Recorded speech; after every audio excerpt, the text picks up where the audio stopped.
ராமராமா வியாழக்கிழமை 16ஆம் தேதி பராபவ வருஷம் ஆனி மாதம் 32ஆம் தேதி த்விதீய திதி பகல் 12 மணி 26 நிமிஷம் வரை, பின்பு திருத்தீய திதி, ஆயில்ய நட்சத்திரம், வஜ்ரயோக, கௌலவ கரணம், ராகுகாலம் மதியம் 1:03, யமகண்டம் கார்த்தால 6:07.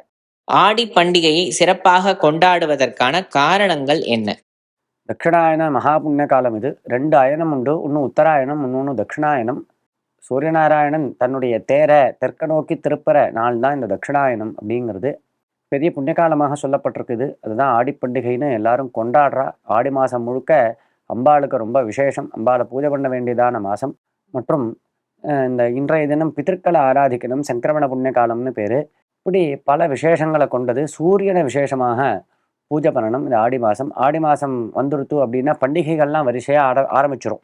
ஆடி பிறந்த உடனே அப்படி வரிசையாக எல்லா பண்டிகையும் ஒவ்வொன்றா வர ஆரம்பிக்கும்.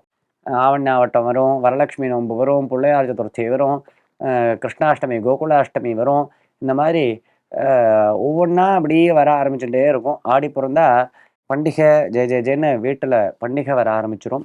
இந்த ஆடி மாத பிறப்புல அன்னைக்கிலிருந்து ஆரம்பித்து 3 நாட்கள் நதிகளில் ஸ்நானம் பண்ணக்கூடாது. அது ஒரு விசேஷம் உண்டு, விசேஷ விதி. பொதுவாக நித்தியமே நதிகளில், புண்ணிய நதிகளில் ஸ்நானம் பண்ணணும், குளிக்கணும். ஆனால் நதி ரஜஸ்வலா அப்படின்னு போட்டிருப்பா பஞ்சாங்கங்களில். ஆடி மாதம் 1ஆம் தேதியிலிருந்து ஆரம்பித்து 3 நாட்கள் இந்த நதிகளில் ஸ்நானம் பண்ணக்கூடாது. அந்த நதிகளில் சில தோஷங்கள் இருக்குது அப்படின்னு சாஸ்திரம். இந்த விதி கங்கைக்கு மட்டும் கிடையாது.